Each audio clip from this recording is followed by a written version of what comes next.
आज के इस वीडियो में जानते हैं कि कैसे माँ अन्नपूर्णा ने जोगनिया का रूप धारण किया। जोगनिया माता से आगे बम्बारगढ़ नाम का एक गढ़, वहाँ एक राजा माता का बड़ा भक्त था। वह इतने घने जंगल में माता की रोज पूजा करने आता था। एक दिन राजा की पुत्री का विवाह तय हुआ। वह माता जी को न्योता देने पहुंचा। उसने पीले चावल दिए माता जी को। तभी आकाशवाणी हुई कि मैं तेरे यहाँ ब्याह में नहीं आ सकती क्योंकि तू मेरी सेवा सही से नहीं कर पाएगा। तू तो बस मेरे लिए शादी का भोग यही लाके चढ़ा देना, मैं प्रसन्न हो जाऊंगी। मेरा आशीर्वाद सदैव तेरे साथ है। तू धूमधाम से तेरी पुत्री का विवाह कर, तेरा काम संपन्न होगा। पर राजा नहीं माना और बोला, माई तुम्हें आना होगा। माँ ने फिर कहा, शादी में बहुत सारे मेहमान होंगे, तू मेरी सेवा नहीं कर पाएगा। कुछ चूक होने पर तू दोष का भागी बनेगा। पर राजा नहीं माना तो माँ ने विवाह में आने के लिए हाँ भरी।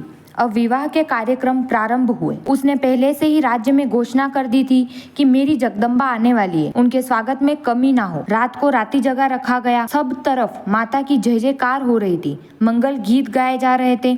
हर कार्यक्रम में माता का नाम लिया जा रहा था। अब बारात आने का समय आया और भोजन शुरू हुआ। भोजन सबसे पहले माता को भोग लगाया गया। हर जगह माता अन्नपूर्णा पूजी जा रही थी। मंदिर, मंडप, हर जगह। राजा कुछ नहीं भूला। सब लोग भोजन करना शुरू करते हैं। बारात आने का समय हो गया। हर जगह पटाखे छूट रहे थे। तभी माँ अन्नपूर्णा एक जोगन यानी मांगने वाली का रूप धारण करती है। यहीं से माता अन्नपूर्णा का नाम जोगनी हो गया, यानी जोगनिया माता नाम से हम आज भी माता को जानते हैं। तभी माँ अन्नपूर्णा एक जोगन यानी मांगने वाली का रूप धारण करती है। कपड़े फटे हुए, हाथ में लकड़ी, कटोरा, झोली लिए, एक पैर में चप्पल, सफेद बाल वाली डोकरी बन वो सीधे पहुंच गई जहां भोजन बन रहा था। वहां जाते बोली, मुझे कुछ भोजन दे दो। तभी वहां उपस्थित राजा के लोगों ने उसे देखते ही बोला, तुम्हें यहाँ किसने आने दिया? बाहर जाओ यहाँ से। ये भोजन सभी राजाओं के द्वारा खाना बाकी है, अभी फिर कुछ बचेगा तब तुम्हें दे दिया जाएगा। पर माँ बोली, मुझे भूख लगी है, बाहर धूप भी बहुत है, मैं यहीं बैठ जाती हूँ। जब तक राजा भोजन कर लेंगे फिर मैं भी जिम लूंगी। तभी राजा ये बात सुन लेता है और बोलता है कि डोकरी बाहर निकलो, ये मेरे यहाँ पधारे मेहमानों ने तुम्हें यहाँ देखा, ये भोजन नहीं करेंगे।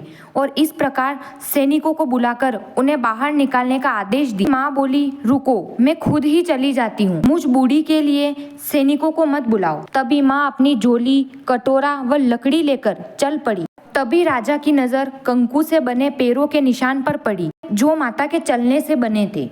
राजा समझ गया, ये तो अन्नपूर्णा माई है जो जोगन बनकर मेरे घर पधारी थी, पर अब माँ उसके राज्य से जा चुकी थी। तभी राजा घोड़े पर सवार होकर अन्नपूर्णा के मंदिर पहुंचा और रोते हुए क्षमा मांगने लगा। आकाशवाणी हुई, तेरा पूरा बम्बारगढ़ ध्वस्त हो जाएगा।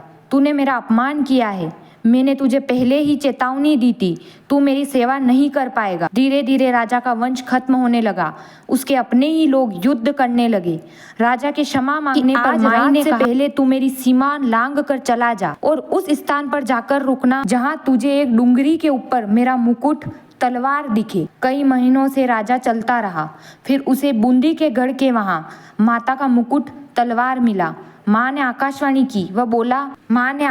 की और बोली, तू मेरा सच्चा भक्त है, तूने इतना दुख सहन किया, पश्चाताप किया, मैं प्रसन्न हुई। अब तू यहाँ मेरा मंदिर बनवा, मैं यहाँ विराजमान हो जाऊंगी। इस प्रकार माँ जोगनिया का ही अंश वहाँ विराजमान हुआ।